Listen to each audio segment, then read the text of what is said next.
grana weep ninny bonjour. Alright, now everyone's appetized up and au fait with the cuts of the siege cow, what do you say we get stuck into the main course? Won't you join me for a cheeky sauvignon and a hearty slice of Ironhide? Now, poor old G1 Ironhide's probably had one of the roughest rides going toy-wise in all of Transformerdom. I mean, for such a well-loved character, his plastic portfolio's looking suspiciously spotty, pretty much from day one. Like, he started life as a weird repurposed Diaclone droid boy woefully unprepared to handle the weight of expectations of a generation of cartoon-fed kiddos, and ever since then it's just been Strikeout City, with his mainline representation falling anywhere between Combiner Wars Ironhide, a sloppy second repaint that came off like a fresh-faced new recruit prequel version from before his Iron Bollocks dropped, that was very obviously only there as another bankable face they could turn into a shin, and Universe 2008 Ironhide, who we shall not discuss, but whose failure we shall never forget. There was also that pretty good but weirdly gangly masterpiece that I did like, but it was the first of the seriously hit-and-miss cartoon-weighted design trend, although fair enough. And meanwhile, my favourite Ironhide toy of the 21st century wasn't even Ironhide, until it was, but still. And it's confounding. I mean, I love Ironhide, and I cannot understand why they always sideline him so bad. Like, what is the problem here? He's just a chunky red dude with a window on his tits. Why is that hard? So let's see if Siege can finally iron out the creases. Yes, indeed, Big Red comes clod-hopping back into the fray in a fresh Cybertronic form that definitely puts the iron before the hide. Check out this burly cyber bouncer. I love how brazenly robot this is. He's built like a bloke wearing a suit made of shoeboxes. So, check out the window. Mate, I'm so glad they've finally nailed the glass panel torso. I think Titan's Cup was the first one where it was like, yes, that's the look.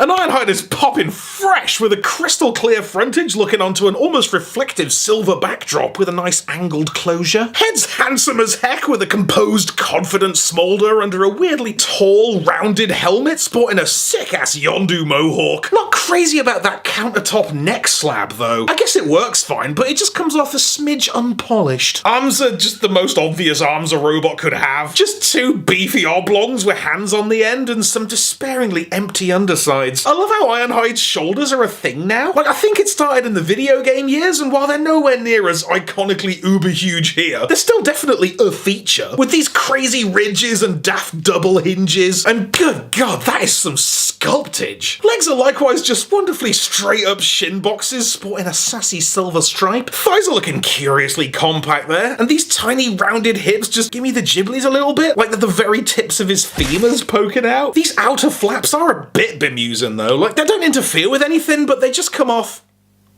Feet are loads of fun though. They're just like two baking trays hinged onto his shins with some of the most extreme ankle tilt I've seen in my life. And is that a secret flight stand port I see in his cheeky hexagon anus? Hexaganus? Anyway, as is expected of the Siege crowd, there's a smidge of the old staining on the go, but they're really not committing to this, are they? Like, I thought Skytreads was half-assed, but Ironhide just looks like he spilled some icing sugar. Plus, David Ironhide Pierce takes a crack at the old blacklight box code thing, going needlessly ham with an unforgivingly unwieldy word centipede, which deciphers down into trithelium? Isn't that a Star Trek thing? Or is this box even more of a frickin' nerd than I am? Weapon definitely kicks it up a notch, though. Check it out, it comes with this massive mean-ass bazooka as long as his arm, which you can just snap down into a heavenly hardcore cyber-style warhammer. I love this so much, man, and I love that it's got a bunch of different handholds. Like, you can wield it with the might of a thunder god, wear it like a Megatron gun, or carry it like a briefcase. Tell you what I'm not crazy about, though, is the Siege weapon names. Like, something this mighty deserves a suitably silly macho name, right? Like the Mangle Blaster or the Mjolnirenhide. But what it's actually called is the W35. Alright, whatever. Look, it's my house, and you technically can't stop me calling it the Smash Fucker.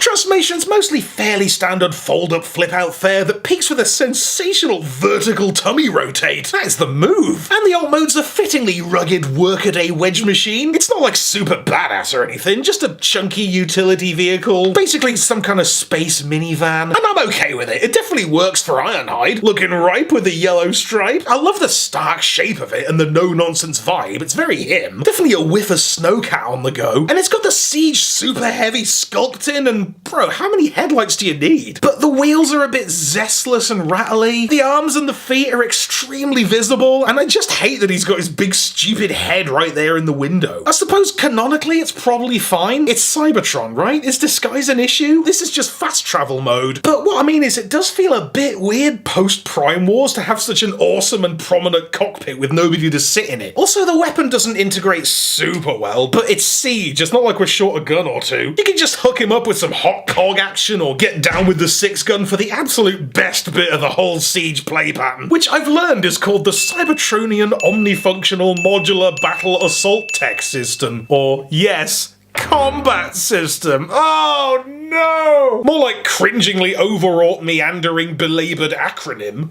Trithilium. But look, I don't want to oversnark this, because bottom line, Siege Ironhide actually makes me really happy. He's just a good time semi-swole tough nut who shakes off the struggles of old and does his job tidily with a competently kick-ass presence. It's, for me, the first mainline Ironhide to really crush the look, and it's one of the best Siege figures so far. And they're all pretty great, which I reckon puts it up there as one of the best Transformers out there right now. You can even sort of scrape out a G1 Diaclone fan mode if that'll swing it. He's just a bloody good Ironhide, you won't regret Bionhide, and I ain't Lionhide. And with that, I might go and grab a steak and kidney pie and hide.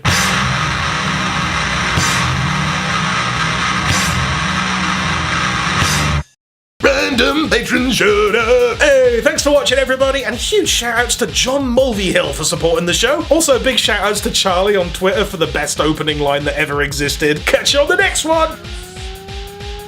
Be sure to subscribe for more Thew's Awesome Transformers reviews. 2 waves late since 2008.